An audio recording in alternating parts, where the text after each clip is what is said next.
Hello, welcome back to my channel. ಇವತ್ತೊಂದು ಬ್ಯಾಂಗನ್ ಮಸಾಲ ಮಾಡ್ತಾ ಇದ್ದೀನಿ. ಮೊದಲಿಗೆ ಬ್ರಿಂಜಲ್ನ ಈ ರೀತಿ ಸ್ಲೈಸ್ಗಳಾಗಿ ಕಟ್ ಮಾಡಿ ನೀರಿಗೆ ಉಪ್ಪನ್ನ ಸೇರಿಸಿ ಇದನ್ನು ಒಂದು 10 ನಿಮಿಷ ಸೋಕ್ ಮಾಡೋಕ್ಕೆ ಬಿಡ್ತಾ ಇದ್ದೀನಿ. ಬ್ರಿಂಜಲ್ನ ಈ ರೀತಿ ಸೋಕ್ ಮಾಡೋದ್ರಿಂದ ಕನೆ ಅಂಶ ಕಮ್ಮಿ ಆಗುತ್ತೆ. ನಂತರ ಇಲ್ಲಿ 1 ಸ್ಪೂನ್ ಧನಿಯಾ ಪುಡಿ, 1 ಸ್ಪೂನ್ ಅಚ್ಕಾರದ ಪುಡಿ, ಅರ್ಧ ಸ್ಪೂನ್ ಅರಿಶಿನ, 2 ಸ್ಪೂನ್ ಕಡಲೆ ಹಿಟ್ಟು, 1 ಸ್ಪೂನ್ ಉಪ್ಪನ್ನು ಸೇರಿಸಿ ಎಲ್ಲ ಮಸಾಲೆಗಳನ್ನು ಚೆನ್ನಾಗಿ ಮಿಕ್ಸ್ ಮಾಡಿ ನಂತರ ಸೋಕ್ ಮಾಡಿಟ್ಟಂತಹ ಬ್ರಿಂಜಲ್ನ ಇದರಿಂದ ಡಿಪ್ ಮಾಡಿ ಒಂದು ಮ್ಯಾರಿನೇಟ್ ಮಾಡಿ ಇಟ್ಕೋಬೇಕು. ಇದೊಂದು 10 ನಿಮಿಷ ಸೋಕ್ ಆಗಕ್ಕೆ ಬಿಡೋಣ. ನಂತರ ಇಲ್ಲಿ ಒಂದು ಪ್ಯಾನ್ಗೆ 3 ರಿಂದ 4 ಸ್ಪೂನ್ ಆಯಿಲ್ನ ಸೇರಿಸಿ ಮ್ಯಾರಿನೇಟ್ ಮಾಡಿಟ್ಟಂತಹ ಎಲ್ಲ ಬ್ರಿಂಜಲ್ ಸ್ಲೈಸ್ಗಳನ್ನ ಇಲ್ಲಿ ಶಾಲೋ ಫ್ರೈ ಮಾಡ್ಕೋಬೇಕು. ಆಲ್ಮೋಸ್ಟ್ ಇಲ್ಲೇ ಬ್ರಿಂಜಲ್ ಫ್ರೈ ಆಗಿಬಿಡಬೇಕು.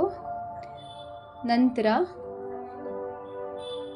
ಎಲ್ಲ ಇಲ್ಲೇ ನೀಟಾಗಿ ಫ್ರೈ ಆಗಿಬಿಡಬೇಕು. ಇದನ್ನು ಮತ್ತೆ ಫ್ರೈ ಮಾಡಲ್ಲ, ಆಲ್ಮೋಸ್ಟ್ ಇಲ್ಲೇ ಕುಕ್ ಆದರೆ ಒಳ್ಳೆಯದು.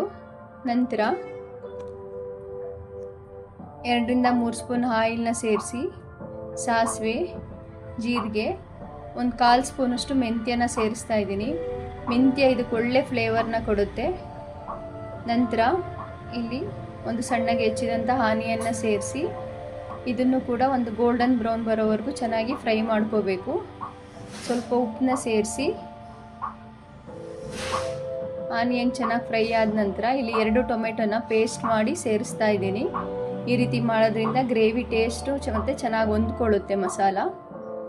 ಈಗ ಟೊಮೆಟೊ ಎಲ್ಲ ನೀರಿನಂಶ ಹೋಗಿ ಆಯಿಲ್ ಬಿಡೋ ಅಂಥದ್ವರೆಗೂ ಫ್ರೈ ಮಾಡಿ ಸ್ವಲ್ಪ ಅರಿಶಿನ, ಇಲ್ಲಿ ಶುಂಠಿ ಬೆಳ್ಳುಳ್ಳಿ ಪೇಸ್ಟು, ಸ್ವಲ್ಪ ಕರಿಬೇವನ್ನ ಸೇರಿಸಿ ನಂತರ ಖಾರಕ್ಕೋಸ್ಕರ ಖಾರದ ಪುಡಿ, 1 ಸ್ಪೂನ್ ಧನಿಯಾ ಪುಡಿ, ಸ್ವಲ್ಪ ಬೆಲ್ಲ ರುಚಿನ ಬ್ಯಾಲೆನ್ಸ್ ಮಾಡೋಕ್ಕೋಸ್ಕರ, 1 ನಿಂಬೆಹಣ್ಣಿನ ಗಾತ್ರದ ಹುಣಸೆ ರಸ ಸೇರಿಸಿ ಎಲ್ಲವನ್ನು ಚೆನ್ನಾಗಿ ಫ್ರೈ ಮಾಡ್ಕೋಬೇಕು. ಉಪ್ಪು, 2 ರಿಂದ 3 ಸ್ಪೂನ್ ನೀರನ್ನ ಸೇರಿಸಿ ಈಗ ಶಾಲೋ ಫ್ರೈ ಮಾಡಿಟ್ಟಂತಹ ಎಲ್ಲ ಬ್ರಿಂಜಲ್ನು ಈ ಮಸಾಲೆಗೆ ಸೇರಿಸಿ ಈಗ ಒಂದು 2 ನಿಮಿಷ ಕುದಿಸ್ಕೊಂಡ್ರೆ ಸಾಕು. ಮೇಲೆ ಕೊತ್ತಂಬರಿ ಉದುರಿಸಿದ್ರೆ ಬ್ಯಾಂಗನ್ ಮಸಾಲ ರೆಡಿ ಆಗುತ್ತೆ. ಇದು ಚಪಾತಿ, ರೊಟ್ಟಿ ಎಲ್ಲದಕ್ಕೂ ಒಳ್ಳೆ ಕಾಂಬಿನೇಷನು. ಈ ರೆಸಿಪಿ ಹೇಗೆ ಅನ್ನಿಸ್ತು ತಿಳಿಸಿ. ಮತ್ತೆ ಸಿಗುವ ನೆಕ್ಸ್ಟ್ ವಿಡಿಯೋದಲ್ಲಿ. ಬಾಯ್.